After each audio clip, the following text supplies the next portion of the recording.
New ইয়র্কের ম্যানহাটনের ব্যস্ত সকালে ঘটে গেল এক ভয়াবহ দুর্ঘটনা। বিশ্বের অন্যতম বৃহৎ স্বাস্থ্য বীমা প্রতিষ্ঠান ইউনাইটেড হেলথ কেয়ারের সিইও ব্রায়ান থমসনকে হিলটন হোটেলের সামনের রাস্তায় প্রকাশ্যে গুলি করে হত্যা করা হয়েছে। এই ঘটনায় আতঙ্কিত হয়ে পড়ে গোটা শহর। পুলিশের ভাষায় এটি কোনো আকস্মিক ঘটনা নয়, বরং এটি ছিল পূর্ব পরিকল্পিত।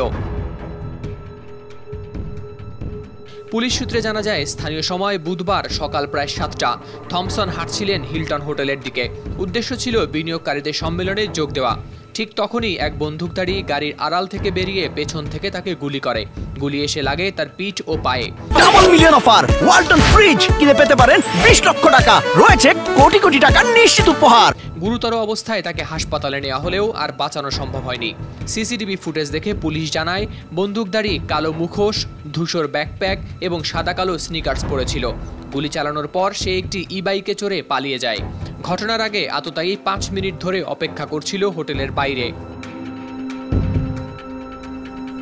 এদিকে থমসনের স্ত্রী পলেট থমসন জানিয়েছেন, তার স্বামী কিছুদিন ধরেই পাচ্ছিলেন হুমকি। তবে এসব হুমকিকে তিনি বিশেষ গুরুত্ব দেননি এবং নিজের দৈনন্দিন অভ্যাসেরও কোনো পরিবর্তন করেননি।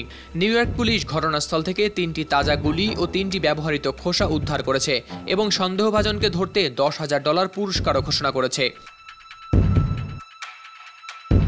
ইউনাইটেড হেলথ কেয়ার এক বিবৃতিতে জানায়, তারা থমসনের আকস্মিক মৃত্যুতে গভীর শোকাহত এবং তদন্তে পুলিশকে সর্বাত্মক সহযোগিতা করছেন।